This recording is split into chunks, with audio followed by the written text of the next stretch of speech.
আসসালামু আলাইকুম dear viewers. এটা হচ্ছে একটা কেবিন বুশ, এটা আমরা রিপ্লেস করে দিব। এটা ক্ষয় হয়ে গেছে। এটা ক্ষয় হয়ে যাওয়াতে কেবিন যখন গাড়ি যখন রোডে চলে তখন অনেক ঝাঁকুনি দেয় সামনের দিকে। এই জন্য আমরা এটা এখন চেঞ্জ করে দেবো। আচ্ছা, এই হচ্ছে একটা কেবিন বুশ, এটা এখন আমরা লাগাবো।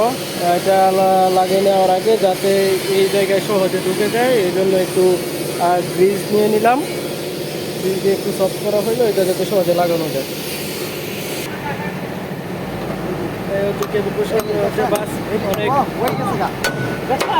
খুব সহজে ঢুকে গেল। এরকম অনেক থাকে যে একটা ঝামেলা হয়ে গেলে 2 ঘন্টাও লাগে বা 1.5 ঘন্টা 3 ঘন্টা লেগে যায়। এটা অনেক সহজে ঢুকে গেল।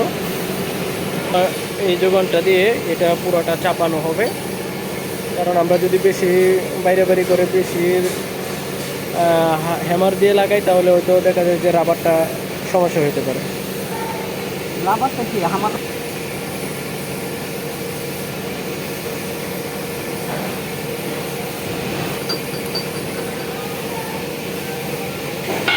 এই হচ্ছে অবস্থা।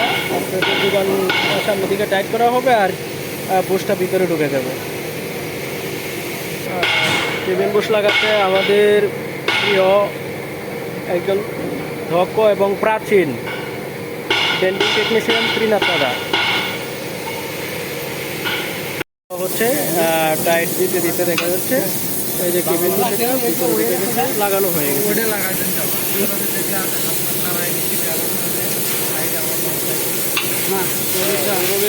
মূলত কেবিন বুশগুলো সেট আপ করা হয়। ধন্যবাদ সকলকে।